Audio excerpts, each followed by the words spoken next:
మొదటి కొరింథీయులకు రాసిన పత్రిక 1వ అధ్యాయము 9వ వచనం. మన ప్రభు అయిన యేసుక్రీస్తు తన కుమారుని సహవాసమునకు మిమ్మల్ని పిలిచిన దేవుడు నమ్మదగిన వాడు. కాబట్టి కుమారుని సహవాసమునకు పిలిచిన దేవుడు ఎలాంటి వాడంట? నమ్మదగిన వాడు. కాబట్టి మనం అపనమ్మకస్తులమైనను మన ప్రభు ఎలాంటి వాడంట? నమ్మదగిన వాడు. మన దేవుడు ఎలాంటి వాడు? నమ్మకమైనటువంటి దేవుడు. కాబట్టి కొన్నిసార్లు మనం ప్రభు అయిన యేసుక్రీస్తు వారి యొక్క ఆయన విషయంలో నమ్మకం చూపెట్టని వారంగా ఉంటాం. అంటే మన స్వయము, మన శరీరము ఎప్పుడైతే పనిచేస్తుందో నమ్మకాన్ని కోల్పోయే వారంగా ఉంటాం. అయితే మనం నమ్మకాన్ని కోల్పోయినాను కానీ దేవుడు నమ్మకాన్ని కోల్పోడు. దానికి అర్థం ఏంటి అంటే, తప్పిపోయిన కుమారుడు ఏం చేస్తున్నాడు? నమ్మకత్వాన్ని కోల్పోయినాడు. తండ్రితో ఉండలేదు. తన ఆస్తిని ఏం చేసుకున్నాడు? పంచుకున్నాడు. తీసుకొని పోయాడు. దుర్వ్యాపారం చేస్తున్నాడు.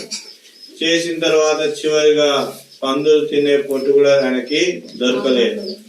తిరిగి తండ్రి దగ్గరికి వచ్చినాడు. అయితే కుమారుడు అపనమ్మకస్తుడే, కానీ తండ్రి అలాంటి వాడు కాదు. ఆయన ఎలాంటి వాడంట? నమ్మకస్తుడు. దూరం నుంచే కుమారుని చూస్తున్నాడు. కుమారుని దగ్గరికి వెళ్ళినాడు, కౌగలించుకున్నాడు. కుమారుని తీసుకొని వచ్చినాడు. ఆయన యొక్క చేతికి ఉంగరాన్ని పెట్టినాడు. తర్వాత ఆయన కాళ్ళకు చెప్పులను, తర్వాత పరిశుద్ధమైనటువంటి యొక్క రాజవస్త్రంలో కుమారునికి తొలగించినాడు. కాబట్టి కుమారుడు నమ్మకంగా లేడు, కానీ తండ్రి మాత్రం నమ్మకత్వాన్ని కోల్పోలేదు. కాబట్టి మన దేవుడు ఎలాంటి దేవుడు అంట? మొదటి కొరింథీయులకు రాసిన పత్రిక 1వ అధ్యాయం 9వ వచనంలో మన ప్రభు అయిన యేసుక్రీస్తు అనే తన కుమారుని సహవాసమును మిమ్మల్ని పిలిచిన దేవుడు నమ్మదగిన వాడు. ఆయన ఎలాంటి దేవుడు అంట? నమ్మదగిన వాడు. Book of Isaiah chapter 49:7. యెషయా గ్రంథము 49వ అధ్యాయము 7వ వచనం. 49:7. ఇశ్రాయేలు విమోచకుడును పరిశుద్ధ దేవుడు నాకు యెహోవా మనుషుల చేత నిరాకరింపబడిన వాడును జనులకు అసహ్యుడును. ఇక్కడ మధ్య భాగంలో రాయబడింది, యెహోవా నమ్మకమైన వాడనియు ఇశ్రాయేలు పరిశుద్ధ దేవుడు నిన్ను ఏర్పరచుకొననియు రాజులు గ్రహించి లేచెదరు. కాబట్టి ఎవరంట? మన దేవుడు యెహోవా ఎవరంట? నమ్మకమైనటువంటి వాడు. ఇశ్రాయేలు పరిశుద్ధ దేవుడు ఏం చేస్తున్నాడంట? నిన్ను ఏర్పరచుకున్నాడు. కాబట్టి అపనమ్మకస్తులమైన మనల్ని నమ్మకస్తులైన దేవుడు మనల్ని ఏం చేసుకున్నాడు? ఏర్పరచుకున్నాడు. ఆయన ఎలాంటి సృష్టికర్త? మొదటి పేతురు రాసిన పత్రిక 4వ అధ్యాయము, మొదటి పేతురు రాసిన పత్రిక 4వ అధ్యాయము 19వ వచనం. 4:19. కాబట్టి దేవుని చిత్త ప్రకారము బాధపడువారు సత్ప్రవర్తన గలవారై నమ్మకమైన సృష్టికర్తకు తమ ఆత్మలను అప్పగించుకొనవలెను. కాబట్టి మన దేవుడు ఎలాంటి వాడంట? నమ్మకమైనటువంటి సృష్టికర్త. ఆయన మనల్ని రూపొందించినాడు. నమ్మకమైనటువంటి సృష్టికర్త మనుష్యునికి కావలసిన సమస్తాన్ని, ప్రకృతిని, చెట్లను అన్ని కూడా ఆయన ఏం చేసినాడు? చేసినాడు. కాబట్టి మన దేవుడు నమ్మకమైనటువంటి వాడు. మన దేవుడు నమ్మకమైనటువంటి సృష్టికర్త. మూడవది ప్రకటన గ్రంథం 1వ అధ్యాయము 5వ వచనం. ప్రకటన గ్రంథం 1వ అధ్యాయము 5వ వచనం. నమ్మకమైన సాక్షియు. కాబట్టి చాలండి, నమ్మకమైనటువంటి సాక్షియు, మృతుల నుండి ఆది సంబోధులుగా లేచిన వారు. మన దేవుడు ఎవరంట? నమ్మకమైనటువంటి సాక్షి. కాబట్టి మృతుల నుండి ఆది సంభూతుడిగా లేచినవాడు. చనిపోయిన వాళ్ళు తను తానుగా ఎవరు కూడా తన ప్రాణాన్ని పెట్టలేదు, తన ప్రాణాన్ని తీసుకోలేదు. కానీ ప్రభు తన ప్రాణాన్ని శిలువలో పెట్టినాడు, తన ప్రాణాన్ని తిరిగి తీసుకున్నాడు. శిలువ మరణాన్ని జయించినాడు, పునరుద్ధారుడై తిరిగి లేచినాడు. మృతుల నుండి ఆది సంభూతుడిగా లేచిన వాడు మన ప్రభు అయిన యేసుక్రీస్తు వారు. ఆయన ఎవరంట? నమ్మకమైనటువంటి సాక్షి. కాబట్టి ప్రభు నమ్మకమైన వాడు, ఆయన నమ్మకమైనటువంటి సృష్టికర్త, ఆయన నమ్మకమైనటువంటి సాక్షి. ఆయన ఏం చేస్తున్నాడు? ఆయన ఎవరిని పిలుస్తున్నాడు? చూడండి, 1 తెస్సలోనికీయులకు రాసిన పత్రిక 5వ అధ్యాయము 24 వచనం. 1 తెస్సలోనికీయులకు రాసిన పత్రిక 5వ అధ్యాయము 24 వచనం. మిమ్మును పిలుచువాడు నమ్మకమైన వాడు గనక, మిమ్మును పిలుచువాడు నమ్మకమైన వాడు గనుక అలాగు చేయును. సహోదరులారా, మా కొరకు ప్రార్థన చేయుడి. 5:24 మిమ్మును పిలుచువాడు నమ్మకమైనటువంటి వాడు. కాబట్టి మనల్ని పిలుచువాడు ఎవరంట? ఆయన నమ్మకమైనటువంటి వాడు. తర్వాత ఆయన ఇచ్చేటువంటి ఆజ్ఞలు, ఆయన శాసనములు ఎలాంటివంట? నమ్మకమైనవి. కీర్తనకారుడు 111వ కీర్తన 7వ వచనం. 111:7 ఆయన చేతి కార్యములు సత్యమైనవి, న్యాయమైనవి, ఆయన శాసనములన్నీ నమ్మకమైనటువంటివి. కాబట్టి ప్రభు యొక్క ఆజ్ఞలు, ప్రభు శాసనములు, ప్రభు కట్టడలు అన్ని కూడా ఎలాంటివంట? నమ్మకమైనవి.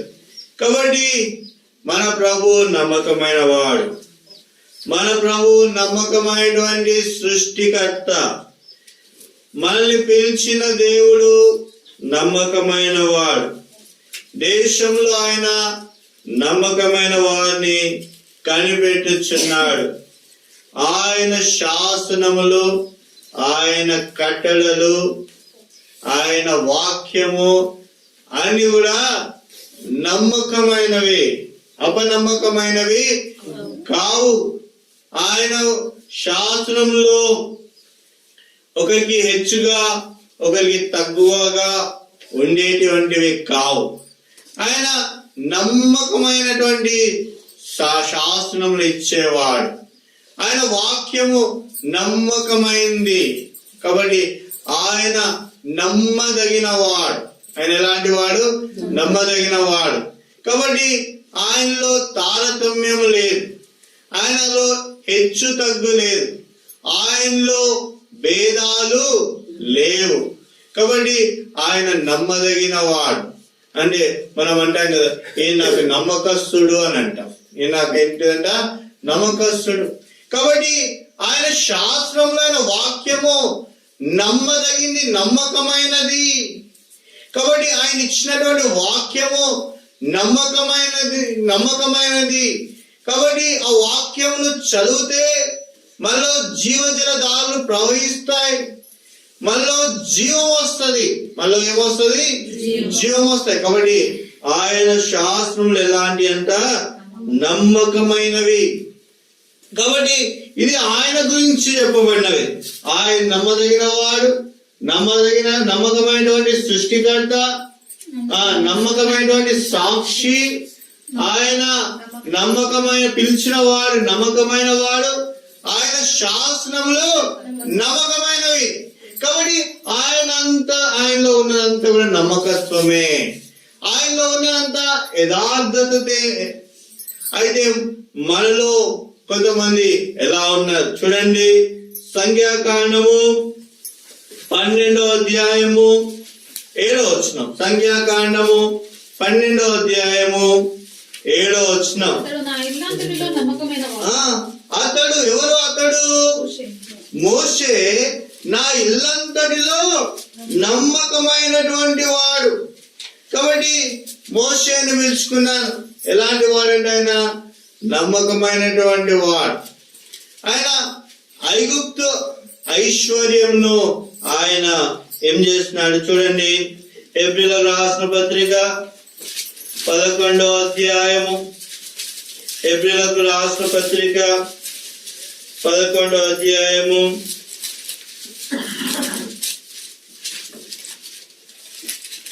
24వ వచనం. మోషే పెద్దవాడినప్పుడు విశ్వాసమును బట్టి ఐగుప్తు ధనము కంటే క్రీస్తు విషయమైన నింద గొప్ప భాగ్యమని ఎంచుకొని అల్పకాలము పాపభోగం అనుభవించట కంటే దేవుని ప్రజలతో శ్రమ అనుభవించడం మేలని యోచించి పరో కుమార్తె యొక్క కుమారుని అనిపించుకొనుటకు ఒప్పుకోలేదు. ఏదైనగా అతడు ప్రతిఫలంగా కలుగు బహుమానమందు దృష్టి ఉంచెను. కాబట్టి మోషే పెద్దవాడైనప్పుడు విశ్వాసం ఉంది, దేవుని మీద నమ్మకత్వం ఉంది. కాబట్టి ఐగుప్తు ధనాన్ని చూసుకోలేదు. తర్వాత క్రీస్తు విషయము నింద, అది గొప్ప భాగ్యమని ఎంచుకున్నాడు. కాబట్టి మోషే గారు మరి ఆ దినాల్లో సర్వ ప్రపంచాన్ని ఏలాల, సర్వ ప్రపంచాన్ని ఆయన ఏం చేయాలా? ఏలాల. రాజు కావాలా, ఐగుప్తుకు రాజు కావాలా. అలాంటి వ్యక్తి మరి రెండు విషయాలు ఆయనకి ఎదురుగా వచ్చినాయి. ఒకటి దేవుని ప్రజలతో నింద, రెండవ వైపు ఐగుప్తు యొక్క సకల సంపద. ఒకవైపు రాజరికాన్ని చూపెట్టినాడు దేవుడు, ఐగుప్తు రాజు అవుతావు, సర్వాన్ని నువ్వే ఏలుతావు, నీ ప్రజలకు నువ్వు రాజుగా ఉంటావు. అది మొదటిది. రెండవది ఆ దేవుని ప్రజలతో నింద. అంటే ఆ కాలంలో ఇశ్రాయేలు ఐగుప్తు బానిసత్వంలో ఉన్నారు. కాబట్టి బానిసత్వంలో ఉండే వాళ్ళలో ఏముంటది? నింద ఉంటది. ఈ 6 లక్షల కాల్బలాన్ని ఆ మహాఘోరమైనటువంటి శ్రమ నుండి వాళ్ళను బయటికి తీసుకొని రావాలి. ఒకవైపు చూస్తే మరి ధనం ఉంది, అధికారం ఉంది, రాజ్యం ఉంది. ఇంకోవైపు చూసినట్లయితే ఏముంది? దేవుని ప్రజలు బాధపడుతున్నారు, వేదనలో ఉన్నాయి. మన తర్వాత నింద, అక్కడికి వెళ్తే వచ్చేది ఏంటిదంట? నింద. ఫరో ఎప్పుడు చంపేస్తాడో తెలియదు. ఫరో నుంచి పారిపోవాలా, ఎర్ర సముద్రాన్ని దాటాలా, అరణ్యం గుండా వెళ్ళాలా, ఇశ్రాయేల్ ప్రజల్ని కానానుకు చేర్చాలి. ఇన్ని ప్రశ్నలు మోషేకు ఎదురుపడినాయి. అయితే ఒకవైపు ధనం ఉంది, ఒకవైపు ఏముంది? నింద ఉంది. దేని ఎంచుకున్నాడు? నిందను ఎంచుకున్నాడు. దేవుని ప్రజలతో బాధను ఎంచుకున్నాడు. ఎందుకు? 11వ అధ్యాయము 27వ వచనము ఆఖరి భాగం. అతడు ప్రతిఫలముగా కలగబోవు బహుమానమందు ఏం చేసినాడు? దృష్టి పెట్టినాడు. ఈ లోకంలో రాజరికాన్ని వదిలిపెట్టుకుంటే, ఈ లోకంలో ఐశ్వర్యాన్ని వదిలిపెట్టుకుంటే నిత్య రాజ్యంలో ప్రతిఫలం ఉందంట. అందుకోసమే ప్రభు పునరుద్ధారుడైనప్పుడు మోషే, ఏలియాలు వచ్చి యేసుక్రీస్తుతో ఏం చేసినారు? మాట్లాడినాడు. రూపాంతర కొండ మీద ప్రభు రూపాంతరం చెందినప్పుడు ఎవరు యేసు ప్రభుతో వచ్చి మాట్లాడినారు? మోషే, ఏలియాలు వచ్చి మాట్లాడినారు. కాబట్టి ఆ దినాన ఆయన ఐగుప్తు యొక్క రాజ్యంను, ఆ యొక్క ఐగుప్తు యొక్క ఐశ్వర్యాన్ని వదిలిపెట్టుకున్న దాన్ని బట్టి మోషే గారు ప్రభు రూపాంతరం చెందినప్పుడు ఆ రూపాంతరం కొండ మీద మోషే గారు వచ్చి ప్రభుతో ఏం చేసినారు? మాట్లాడినాడు. అంటే పరలోకంలో ఎంత భాగ్యము మోషే గారికి ఉంది. ప్రభు ఈ నమ్మకమైనటువంటి దాసుని ఎంత ఉన్నతంగా హెచ్చించినాడు. ఇది గొప్ప భాగ్యం. కాబట్టి మోషే గారు దేవుని ఇల్లంతటిలో ఎలాంటి వాడంట? నమ్మకమైనటువంటి వాడు. కాబట్టి మనం నమ్మకత్వాన్ని కలిగి ఉండాలి. కొన్నిసార్లు యవనస్తులు మందిరాల్లో కూర్చుంటారు, మందిరాల్లో కూర్చొని వీడియోస్ ప్లే చేస్తుంటారు. అంటే వాళ్ళు దేవునికి నమ్మకంగా ఉన్నారా? లేని పరిస్థితి. కాబట్టి మనము దేవునికి అపనమ్మకస్తులంగా ఉండకూడదు. మనం ఏం చేయాలా? దేవునికి నమ్మకంగా ఉండాలా. దేవుని మందిరానికి నమ్మకంగా రావాలా. దేవుని నమ్మకంగా సేవించాలా. దేవునికి నమ్మకంగా ఆరాధించాలా. ఎప్పుడైతే ఇలా నమ్మకంగా ఆరాధిస్తామో మనల్ని ఉన్నత స్థాయిలోకి ప్రభు తీసుకొని పోతాడు.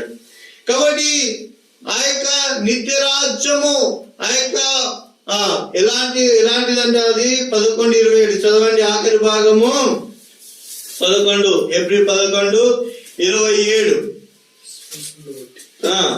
11:27 ఆఖరి భాగం.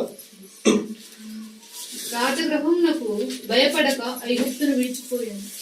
హెబ్రీ 11:27 ఆఖరి భాగం 26 ఆఖరి భాగం 26.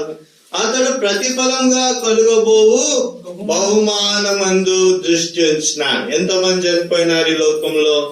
రూపాంతర కొండ మీదకి ఎవరు వచ్చి మాట్లాడినారు? మోషే వచ్చి మాట్లాడినాడు. అంటే ప్రతిఫలంగా కలగబోవు బహుమానం. కాబట్టి దేవుడు బహుమానం ఇస్తాడు. దేవునిలో నమ్మకంగా ఉంటే ఇంకేమి ఇస్తాడు? ఘనత ఇస్తాడు. చూడండి, కొరా కుమారులు అంటారు 84 కీర్తనలు 84 11 ఆఖరి భాగం 11 యెహోవా నీ దేవుడైన యెహోవా సూర్యుడును కేడమైనాడు. యెహోవా కృపయు ఘనతయు అనుగ్రహించును. మనము నమ్మకంగా ఉంటే మన దేవుడు ఏం చేస్తాడంట? కృపయు ఘనత ఇస్తాడు. మనల్ని ఏం చేస్తాడు? ఘనపరుస్తాడు. మన మీద కృప ఉంచుతాడు. మన మీద ఏం ఉంచుతాడు? కృప ఉంచుతాడు. చూడండి, నెహెమ్యా గ్రంథం 9:8 నెహెమ్యా గ్రంథం 9:8 నెహెమ్యా 9:8 అతడు నమ్మకమైన మనసు గలవాడు ఎరిగి కానానీయులు, హిత్తీయులు, అమోరీయులు, పెరిజ్జీయులు, యెబూసీయులు, పెర్గిషీయులు అను వారి దేశమును అతని సంతతి వారికి. కాబట్టి ఇక్కడ అబ్రహాము ఏంటిదంట? నమ్మకమైనటువంటి మనస్సు గలవాడు. అబ్రహాముని ఏర్పరచుకొని 7వ వచనంలో అబ్రహాముని ఏర్పరచుకొని కల్దీల ఊరని స్థలం నుండి యువతులకు అతను రప్పించి అతనికి అబ్రహామును పేరు పెట్టిన వాడవు నీవే. కాబట్టి ఎక్కడి నుంచి తీసుకొని వచ్చినాడంట? అన్య జనాంగంలో నుండి తీసుకొని వచ్చినాడు. అతడు నమ్మకమైనటువంటి మనస్సు కలిగిన వాడు. కనానీయులను, హిత్తీయులను, అమ్మోరీయులను, పెరిజ్జీయులను, యెబూసీయులను, గిర్గాషీయులను వారి దేశమును అతని సంతతి వారికి ఇచ్చినట్లు అతనితో నిబంధన చేసిన వాడవు నీవే. కాబట్టి స్వాస్థ్యాన్ని ఇచ్చినాడు. నమ్మకమైన వాడికి ఏమి ఇచ్చినాడు? స్వాస్థ్యాన్ని ఇచ్చినాడు. పిలిచిన దేవుడు ఎలాంటి వాడంట? నమ్మదగిన వాడు. కాబట్టి అబ్రహామును పిలిచినాడు. పిలిచిన తర్వాత ఆయన నమ్మకత్వాన్ని బట్టి వారి దేశం ఏం చేసినాడంట? వీళ్ళ దేశం అంతా ఎవరి దేశంలో? కనానీయుల దేశము, హిత్తీల దేశము, అమ్మోరీయులు, పెరిజ్జీలు, యెబూసీయులు, గిర్గాషీలు అనే వారి దేశమును అతని సంతతి వారికి ఇచ్చినట్లు అతనితో నిబంధన చేసిన వాడవు నీవే. నువ్వు కొంచెంలో నమ్మకంగా ఉంటే దేవుడు నీ సంతానములకు ఏమిస్తాడు? స్వాస్థ్యం ఇస్తాడు.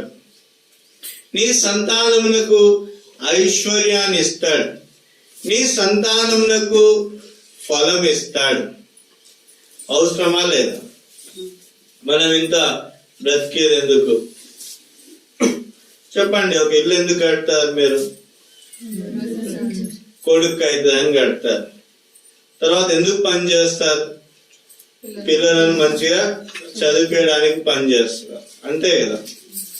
అయితే ఇప్పుడు అబ్రహాము యొక్క నమ్మకత్వాన్ని బట్టి తన సంతతికి ఆ యొక్క అన్యుల దేశాన్ని స్వాస్థ్యంగా ఇస్తాడు. అర్థమైందా? ఒకనాడు ఒక వ్యక్తికి 3 ఎకరాల భూమి ఉంది. ఆ ఊర్లో ఆయన చాలా పెద్ద ధనికుడు, ఆసామి. 30 ఎకరాలు ఉన్నటువంటి ఆసామి. ఆ 30 ఎకరాలు ఒక బీదవాడు కొన్నాడు. 30 ఎకరాలు ఎవరు కొన్నాడు? ఒక బీదవాడు. ఎట్లా బీదవాడు కొన్నాడు? ఆ బీదవాడి యొక్క కుమారుడు చదువుకొని ప్రయోజకుడు అయిన తర్వాత, సంపాదించిన తర్వాత ఆ ఆసామి ఈ 30 ఎకరాల భూమిని ఎవరికి అమ్మినాడు? ఆ బీదవాని కుమారుడికి అమ్మినాడు. అంటే ఆ బీదవాడికి కొన్నాడు కుమారుని ధనంను బట్టి. అంటే దేవునికి నమ్మకంగా ఉన్నాడు. ఆ బీదవాడు ఎవరికి ఉన్నాడు? ఎవరికి నమ్మకంగా ఉన్నాడు? దేవునికి నమ్మకంగా. ఆ దేశంలో తమ కుమారులను ఏం చేస్తున్నాడు? ఆయన ఆస్తికర్తలుగా చేసినాడు. ఒకనాడు త్రోసివేయబడినటువంటి జనాంగం, ఒకనాడు తృణీకరింపబడినటువంటి జనాంగము ఇప్పుడు ఆ దేశాన్ని ఎట్లా స్వతంత్రించుకున్నారు? దేవుని ఆశీర్వాదమును బట్టి. కాబట్టి మోషే ఐగుప్తు యొక్క పాప భోగాన్ని ఆయన వదిలిపెట్టుకున్నాడు. వదిలిపెట్టుకుంటే నిత్య రాజ్యంలో ఆయనకు చోటు ఉంది. తర్వాత ప్రతిఫలం ఉంది ఆయనకు. అబ్రహాము విషయంలో నమ్మకంగా ఈ భూలోకంలో ఉన్నాడు. అబ్రహాముని ఏం చేసినాడు? ఈ భూలోకంలోనే హెచ్చించినాడు. అబ్రహాముని హెచ్చించినాడు. అబ్రహాము యొక్క సంతానంలో కూడా దేవుడు ఏం చేసినాడు? హెచ్చించినాడు. కాబట్టి నేను నమ్మకంగా ఉంటే దేవుడు మనల్ని ఏం చేస్తాడు? హెచ్చిస్తాడు. మరిగా మన దేవుడు నమ్మకమైన వాడు. తర్వాత భక్తులు నమ్మకమైనటువంటి భక్తులు. 3వ విషయాన్ని చూడండి. మొదటి సమూయేలు గ్రంథం 2వ అధ్యాయము 35వ వచనం. మొదటి సమూయేలు 2వ అధ్యాయము 35వ వచనం. 2:35. తరువాత నమ్మకమైన ఒక యాజకుని నేను నియమింతును. అతడు నా యోచనను బట్టి నాకు అనుకూలంగా యాజకత్వము జరిగించును. అతనికి నేను నమ్మకమైన సంతానములు పుట్టించును. అతడు నా అభిషేక్తుని సన్నిధిని ఎప్పటికి యాజకత్వము జరిగించును. కాబట్టి బాలుకు సమూయేలు యెహోవా దయను పొందినటువంటి వాడు. చూడండి, ఆయన గురించి రాయబడింది. చూడండి, మొదటి సమూయేలు గ్రంథము 1వ అధ్యాయము 28వ వచనము మొదటి భాగం. ఆ బిడ్డను యెహోవాకు ప్రతిష్ఠించిన సమూయేలు ప్రతిష్ఠింపబడినవాడు. 2వ విషయం చూడండి, 2వ అధ్యాయము 21వ వచనం. యెహోవా సన్నిధిని ఉండి ఎదుగుచుండెను. సమూయేలు యెహోవా సన్నిధి నుండి ఏం చేస్తున్నాడంట? ఎదుగుచున్నాడు. 3వ విషయం చూడండి, 26వ వచనము ఆఖరి భాగం. యెహోవా దయందును మనుషుల దయందును వర్ధిల్లుచున్నాడు. 4వది 35వ వచనం. ఆయన నమ్మకమైనటువంటి యాజకుడైనాడు. కాబట్టి 6వ విషయాన్ని చూస్తే 10వ వచనంలో దేవుని స్వరాన్ని విన్నాడు. మొదటి సమూయేలు గ్రంథం 3వ అధ్యాయము 10వ వచనంలో దేవుని స్వరాన్ని ఆయన విన్నాడు. కాబట్టి ఇక్కడ దేవుడు ఏం చేస్తున్నాడు? నమ్మకమైన యాజకుని గురించి చెప్తున్నాడు. ఆయన సమూయేలు, ఆయన ప్రతిష్ఠించుకున్నాడు. ఏం చేసుకున్నాడు? ఆయన ప్రతిష్ఠించుకున్నాడు. రక్షణలో తన జీవితాన్ని ప్రతిష్ఠించుకున్నాడు. రెండవది, ఎక్కడ ఎదుగుతున్నాడంటే ఆయన యెహోవా సన్నిధి యందు ఆయన ఎదుగుతున్నాడు. మూడవది, యెహోవా దయందును మనుషుల దయందును వర్ధిల్లుచున్నారు. నాలుగవది, నమ్మకమైన యాజకత్వాన్ని చేస్తున్నాడు. ఐదవది, దేవుని మాటను వింటున్నాడు, దేవునికి ప్రార్థన చేస్తున్నాడు. కాబట్టి మూడో విషయము దేవుని పరిచర్య, నమ్మకంగా చేసేటువంటి పరిచర్య దేవుడు సమూయేలుకి ఇచ్చినాడు. మనం ఎప్పుడైతే నమ్మకంగా దేవుని పరిచర్య చేస్తే దేవుడు మనల్ని కూడా ఏమంటాడు? నమ్మకమైన యాజకుడు అని అంటాడు. ఏమని అంటాడు? నమ్మకమైన యాజకుడు అని అంటాడు. సామెతల గ్రంథం 11వ అధ్యాయము 3వ వచనం. సామెతల గ్రంథం 11వ అధ్యాయము 3వ వచనం. 11:3. యథార్థవంతుల యథార్థత వారికి త్రోవ చూపించును, వారిని పాడు చేయ. కాబట్టి ఇక్కడ మొదటి 11వ అధ్యాయం 3వ వచనంలో రాయబడింది యథార్థవంతుల యథార్థత. ఇది ఇంగ్లీష్ ట్రాన్స్లేషన్ లో నమ్మకస్తులైనటువంటి నమ్మకత్వము వారికి ఏం చేసేదంట? త్రోవను చూపెడుతుంది. 13వ వచనంలో చూడండి, 11:13 ఆఖరి భాగం. నమ్మకమైన స్వభావం గలవాడు సంగతిని దాచును. కాబట్టి మనము ఎలాంటి వారమై ఉండాలని ఆయన ఇష్టపడుతున్నాడు? నమ్మకమైనటువంటి స్వభావము కలిగిన వాడు. నమ్మకమైనటువంటి స్వభావం గలవాడు ఏం చేస్తాడంట? సంగతి దాచును. కాబట్టి ఆయన ఎలాంటి వాడుగా ఉంటాడు? కాబట్టి పనుల గుట్టు బయట పెట్టేవాడుగా ఉన్నాడు. కాబట్టి సంగతిని దాచును. కాబట్టి సహోదరులు ఐక్యత కలిగి ఉన్నట ఎంత మేలు, ఎంత మనోహరము. తర్వాత ఎప్పుడైతే మనం నమ్మకంగా ఉంటామో, యథార్థంగా ఉంటామో, పరుని గుట్టు మనము బయట పెట్టము. కాబట్టి ఇక్కడ నమ్మకమైనటువంటి స్వభావం గల వాడున్నాడు. ఆయన ఎలా ఉన్నాడంట? సంగతిని దాచును, బయలు పరచలేనటువంటి వాడుగా ఉన్నాడు. అంటే దాచిపెట్టేటువంటి వాడుగా ఉన్నాడు. పరుల గుట్టు బయట విప్పేవాడుగా లేడు. కాబట్టి ఎప్పుడైతే మనం పరుల గుట్టు బయట విప్పమో దేవుడు మనల్ని ఆశీర్వదిస్తాడు. చెప్పండి, మనం ఎప్పుడైతే పరుల గుట్టు బయట పెట్టకపోతే దేవుడు మనల్ని ఆశీర్వదిస్తాడు. ఎప్పుడైతే మనం అపనమ్మకస్తులమై పరుల గుట్టు ఒకవేళ బయట పెడితే మన పాపము మనకి ఏమైతుంది? హెచ్చైపోతుంది. కొన్నిసార్లు మన గుట్టు బయటపడాల్సినటువంటి పరిస్థితిలోకి వస్తాయి. కాబట్టి ఎన్నో విధాలుగా విశ్వాస జీవితంలో ఎన్నో బలహీనతలు ఉంటాయి. ఆ బలహీనతలు బట్టి కొన్నిసార్లు విశ్వాసులు తమ ప్రయాణం చేస్తుంటారు. అయితే వారి యొక్క బలహీనతలు బయటపడవు. వాళ్ళకి బలహీనతలు బయటపడినంత వరకు వాళ్ళు ఏమనుకుంటారు? మేము నీతిమంతులం, యథార్థవంతులం అనుకుంటారు. కొన్నిసార్లు కొంతమంది బలహీనతలు బయటపడతాయి. బయటపడినప్పుడు ఏం చేస్తారు? పక్కవారు వాళ్ళ యొక్క బలహీనతలు అందరికి ఏం చేస్తారు? ప్రచారం చేస్తారు. వాళ్ళు ప్రజలు. అయితే నమ్మకస్తులు ఎట్లా ఉంటారు? వాళ్ళ యొక్క బలహీనతలు చూసి కూడా సంగతిని ఏం చేస్తారంట? మరుగుపరుస్తారు. లేదంటే ఏం చేస్తారంట? సంగతి దాచును అని రాయబడింది. కాబట్టి వాళ్ళ గుట్టును బయట పెట్టారు. కాబట్టి దేవుడు మన యొక్క గుట్టును బయట పెట్టినప్పుడు, మనము పరుల గుట్టు బయట పెట్టినప్పుడు దేవుడు మనల్ని హెచ్చించేవాడుగా ఉంటాడు.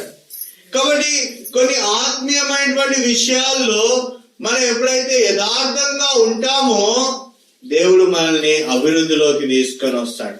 అందుకోసమే వాళ్ళని ఏమంటాడు దేవుడు? నమ్మకమైనటువంటి వాడు. ఈయన నాకు నమ్మకమైనటువంటి వాడు, ఈయన సంగతి దాచిపెట్టేటువంటి వాడు అనేటువంటి మాటను ఇక్కడ ప్రభు రాసి పెట్టినాడు. సామెతల గ్రంథం 17వ అధ్యాయము 9వ వచనం. సామెతలు 17:9. ప్రేమను వృద్ధి చేయగోరువాడు తప్పిదములు దాచిపెట్టును. కాబట్టి ఇప్పుడు ప్రేమను వృద్ధి చేయాలా? ఏం చేయాలా? ప్రేమను వృద్ధి చేయాలి. ప్రేమను వృద్ధి చేయాలి అంటే ఏం చేయాలా? తప్పిదములను ఏం చేయాలా? దాచిపెట్టాలా. కాబట్టి ఇరు సహోదరుల మధ్య, ఇరు సహోదరుల మధ్య ప్రేమ వృద్ధి చేయబడాలి అంటే ఏం చేయబడాలంట? ఇక్కడ రాయబడి ఉంది. ఏం దాచిపెట్టాలి? తప్పిదములు ఏం చేయాలా?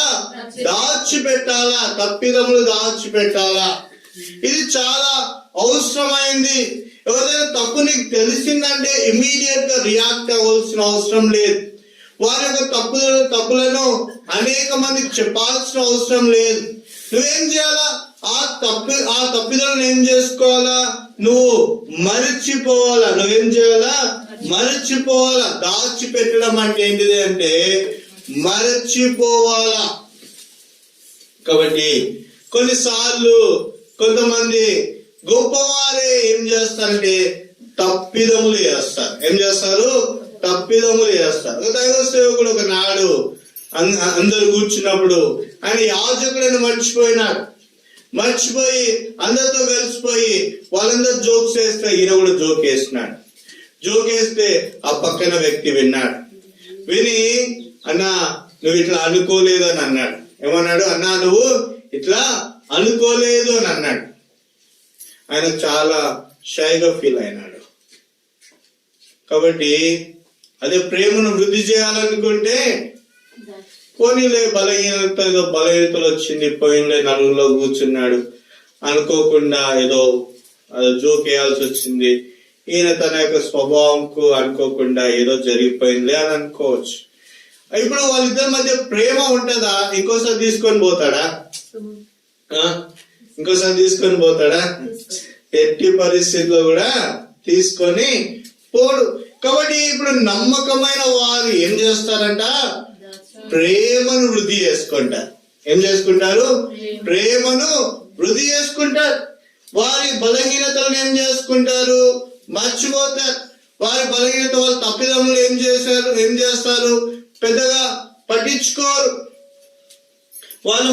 కొన్నిసార్లు వాళ్ళు మన మీద ఆయాసమైనటువంటి మాటలు మాట్లాడతారు.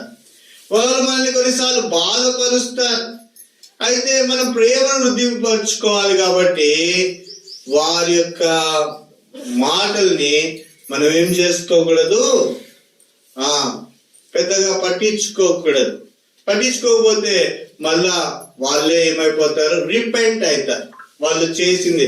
కాబట్టి ప్రభు గుర్తుపెట్టుకోండి, నువ్వు చెప్పుతే మారరు మనుషులు. నువ్వేదో నీ నోటి మాటలతో చెప్పుతే మారరు. దేవుడు కార్యం చేస్తాడు. దేవుడు ఒప్పింపజేస్తాడు. ప్రతి మాటకు దేవుడు రెస్పాన్సిబిలిటీ తీసుకుంటాడు. నిన్ను సరి చేయడానికి ఆయన నిన్ను కొన్ని ప్రదేశాల గుండా, కొన్ని మార్గాల గుండా ఆయన తీసుకొని పోయి ఆయన మనల్ని ఏం చేస్తాడు? సరి చేస్తాడు. మానవులమైన మనము సరి చేయటకు ఏ పాటి వారం? సాక్షాత్తు దేవుడే తన ప్రజలను ఏం చేస్తాడు? నమ్మకంగా సరి చేసుకునేవాడుగా ఉన్నాడు. కాబట్టి ఇక్కడ ఈ నమ్మకమైనటువంటి మనుషులు తప్పిదములను ఏం చేస్తున్నారు? దాచిపెడుతున్నారు. కాబట్టి సామెతల గ్రంథం 13వ అధ్యాయము 17వ వచనం. సామెతల గ్రంథం 13వ అధ్యాయము 17వ వచనం. నమ్మకమైన రాయబారి ఔషధము వంటి వాడు. కాబట్టి నమ్మకమైనటువంటి రాయబారి, కాబట్టి నమ్మకమైనటువంటి మాటలను తీసుకొని వచ్చేటువంటి వాడు. కాబట్టి వాడు ఎలాంటి వాడంట? ఔషధద, గుడ్ మెడిసిన్. ఏంటంట? Good medicine. కానీ మంచి మాట మంచి ఔషధం వంటిది. మంచి ఒక ఏమంటారు దాన్ని, మంచి వార్తను మోసుకొని వచ్చేవాడు, మంచి వార్తను మోసుకొని వచ్చేవాడు మంచి ఔషధదారి అవుతాడు. కాబట్టి నమ్మకమైనటువంటి రాయబారి ఎవరంట? నమ్మకమైనటువంటి రాయబారి. ఒక వ్యక్తికి ఒక జంతువు ఉండేది, అది పోయింది. అది పోతే చాలా వ్యాకులత పడినాడు, బాధపడితే ఒక వ్యక్తి ఆ పోయినటువంటి జంతువును చూసి పరుగెత్తుకొని ఈయన దగ్గరికి వచ్చినాడు. వచ్చి, నీ తప్పిపోయినటువంటి ఆ యొక్క జంతువు ఫలానా స్థలములో ఉంది, పోయి తెచ్చుకోమన్నాడు. కాబట్టి ఆ కృంగుబాటు ఉంటుంది ఆయనకు. జంతువు తప్పిపోయిందని బాధ ఉన్నటువంటి వ్యక్తికి ఆ కృంగుబాటు ఉండదు. కాబట్టి ఈయన మంచి రాయబారాన్ని ఎప్పుడైతే తీసుకొని వస్తాడో ఏమైపోతుంది? నమ్మకమైనటువంటి రాయబారి. చూసి వదిలిపెట్టినాడు అనుకోండి, చూశాడు, ఆయన జంతువు కనబడ్డాడు, నాకెందుకు లేని పక్క నుంచి వెళ్ళిపోయినాడు అనుకోండి, ఔషధారి కాడు. కాబట్టి లూకా సువార్త 10వ అధ్యాయంలో మంచి సమరయుడు ఆ యొక్క గాయములతో ఉన్నవాడు. ఎవరంట? గాయంతో కొట్టుమిట్టాడుతున్నవాడు. కొంతమంది ఆయన్ను కొన ప్రాణంతో వదిలిపెట్టి వెళ్ళినారు, కొట్టారు, ఆయన దగ్గర ఉన్నాయని దోచుకున్నారు.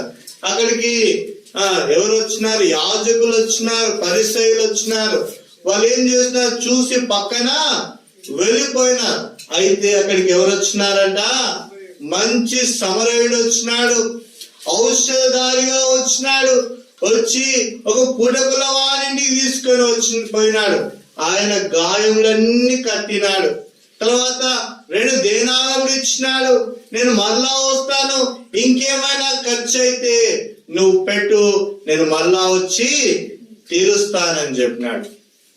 మంచి రాయబారి, నమ్మకమైనటువంటి రాయబారి, ఔషధం వంటి వాడు. కాబట్టి తన జీవితము కాపాడబడిందంటే మంచి సమరయుడే. కొన ప్రాణంతో ఉన్న వాడి యొక్క జీవితం మళ్ళా కట్టబడిందంటే మంచి సమరయుడే. కాబట్టి ఇక రాయబడింది నమ్మకమైనటువంటి రాయబారి ఎవరంట? ఔషధారి. ప్రకటన గ్రంథం 2వ అధ్యాయము 10వ వచనం. ప్రకటన గ్రంథం 2వ అధ్యాయము 10వ వచనం. ప్రకటన 2:10. ప్రకటన 2వ అధ్యాయము 10వ వచనం. ఇదిగో మీరు శోధింపబడినట్లు అపవాది మీద కొందరిని చెరలో వేయింపబోచున్నాడు. 10 దినములు శ్రమ కలుగును, మరణం వరకు నమ్మకంగా ఉండము, నేను నీకు జీవ కిరీటం ఇస్తాను. కాబట్టి మనం ఏం చేయాలంట? మరణం వరకు ఎట్లా ఉండాలంట? నమ్మకంగా ఉండాలి. మరణం వరకు నమ్మకంగా ఉంటే దేవుడు మనకి ఏమిస్తాడు? జీవ కిరీటం ఇస్తాడు. కాబట్టి అపనమ్మకంలో వెళ్ళొద్దు. కాబట్టి ముగిస్తున్నాను.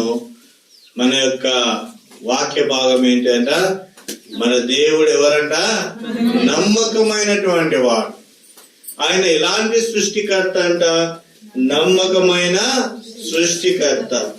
మనల్ని పిలిచిన వాడు ఎవరంట? నమ్మకమైనటువంటి వాడు. తర్వాత ఆయన ఎలాంటి సాక్ష్యం కలిగినటువంటి దేవుడు? నమ్మకమైనటువంటి సాక్షి ఆయన. తర్వాత ఆయన ఎవరిని కనిపెట్టుకొనిచున్నాడు? దేశంలో నమ్మకమైన వారిని కనిపెట్టుచున్నాడు. తర్వాత ఆయన ఆజ్ఞలు, ఆయన వాక్యము ఎలాంటిదంట? నమ్మకమైంది.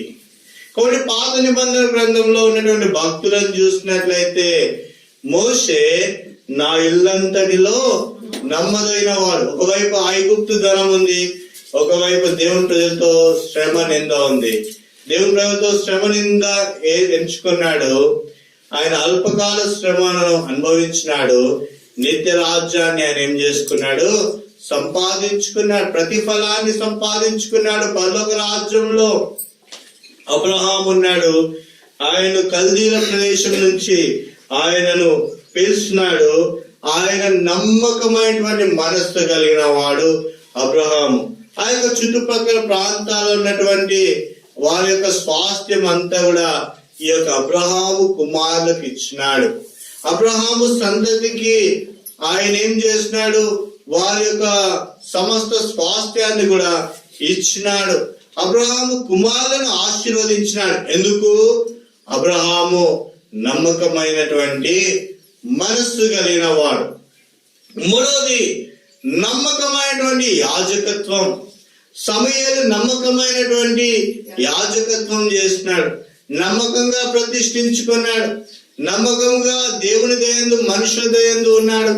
నమ్మకంగా దేవుని పరిచర్య చేస్తున్నాడు. నమ్మకంగా దేవుని సన్నిధిలో ఎదుగుతూ వచ్చినాడు. నమ్మకంగా దేవుని స్వరాన్ని వింటూ వచ్చినాడు. కాబట్టి సమూయేలు నమ్మకమైనటువంటి యాజకుడైనాడు. నీ నా జీవితంలో చూసినట్లయితే మనల్ని దేవుడు ఎలా ఉండాలని కోరుకుంటున్నాడు? నమ్మకమైన స్వభావం ఉండాలా, ప్రేమను వృద్ధి చేసుకోవాలా, అందరితో కలిసి ఉండాలనేటువంటి మాట చెప్తున్నాడు. తర్వాత మనము నమ్మకమైనటువంటి ఔషధారి కావాలా, నమ్మకమైనటువంటి రాయబారిగా ఉండాలా, శుభ సమాచారాన్ని అనేక మందికి చెప్పేవారంగా ఉండాలా. కొన్నిసార్లు ఏం చేస్తామంటే ఇద్దరికి తగాదాలు వచ్చినాయంటే పక్కవాడికి మేలు చేయడం మర్చిపోతాం. అంటే మేలు చేయాల్సి వచ్చినప్పటికీ కూడా మనం ఏం చేయము? మేలు చేయము. అది కూడా సరి అయింది కాదు. అంటే చెప్పడానికి ఒక వ్యక్తి జంతువు పోయింది. జంతువు పోయినప్పుడు ఈ వ్యక్తి చూస్తున్నాడు. పక్క నుంచి పోతే ఏం జరుగుతుంది? ఈయనకు మేలు జరగదు. అంటే పోయినటువంటి వ్యక్తికి మేలు జరగదు. కానీ నమ్మకత్వంగా ఉండి ఫలానా ప్రదేశంలో నీ జంతువు ఉందని ఈయన దగ్గరికి వచ్చి చెప్తే ఈయన జీవితం ఏమైపోతుంది? సంతోషమైతుంది. కాబట్టి ఆయన తీసుకొచ్చినటువంటి సమాచారము ఈ వ్యక్తిలో ఎట్లా ఉంటది? ఒక మెడిసిన్ లాగా పనిచేస్తారు. నమ్మకమైనటువంటి రాయబారి ఎలాంటి వాడంట? ఔషధం వంటి వాడు. ఔషధం అంటే ఏంటిది? మందు, మెడిసిన్ ఔషధారిగా ఉంటాడు. కాబట్టి మంచి రాయబారిగా ఉండాలి. ఎల్లప్పుడు శుభ సమాచారాన్ని దాచిపెట్టదు. నేను చిన్న ఉన్నప్పుడు మా ఇంటి పక్క వారితో గొడవ అయింది. మా ఇంటి పక్క వారితో గొడవ అయింది. మాకు లెటర్ వచ్చింది. మాకేమొచ్చింది? లెటర్ వచ్చింది. ఆ పోస్ట్ మ్యాన్ అనుకోకుండా ఆ లెటర్ ఏం చేస్తున్నారు? మా ఇంటి పక్క వాళ్ళకి ఇచ్చారు. వాళ్ళకి మాకు మాటలు లేవు కదా, వాళ్ళ ఇంటి పక్క లెటర్ చింపి పడేసినారు. లెటర్ చింపి పడేస్తే మా ఇంట్లో మా చెల్లి అటు పోతుంటే ఒక లెటర్, చిరిగిపోయిన లెటర్ ఉన్నది. అక్కడ పడేసింది లెటర్ తీస్తే అది మా ఇంటికి వచ్చినటువంటి లెటర్. అంటే చాలా ఇంపార్టెంట్ లెటర్ అది మాకు. అంటే దేవుడు అపనమ్మకత్వము అట్లా ఉండకూడదు. కాబట్టి మనం ఏం చేయాలా? దేవుని ప్రజలంగా నమ్మకంగా మనం ఉండాలి. మనం ఏం చేయాలా? వాళ్ళతో మాటలు లేకపోయినా పక్క వారికైనా లెటర్ ఇచ్చి పోయి వాళ్ళకు ఇవ్వండి అని చెప్పాలి. అంత నమ్మకత్వాన్ని దేవుడు మన దగ్గర ఆశిస్తున్నాడు. ఎందుకంటే నీవు నేను ఊరికే రక్షింపబడలేదు. పరిశుద్ధుడు కలువరిలోకి వెళ్ళి తన ప్రాణాన్ని పెట్టి రక్తాన్ని చిందించి నిన్ను నన్ను రక్షించుకున్నాడు. ఆయన నమ్మకమైనటువంటి వాడు. నమ్మకంగా నీ విషయమే నా విషయమే తన ప్రాణాన్ని కలువరిలో పెట్టినాడు. రక్తాన్ని కాచిన రక్తం ద్వారా ఆయన నమ్మకంగా రక్షించినాడు. ఆయన అపనమ్మకస్తుడు కాదు. కాబట్టి దేవునికి నీవు నేను ఎలా ఉండాలా? నమ్మకంగా ఉండాలి. నమ్మకంగా ఉంటే ఆయన మనల్ని ఏం చేస్తాడు?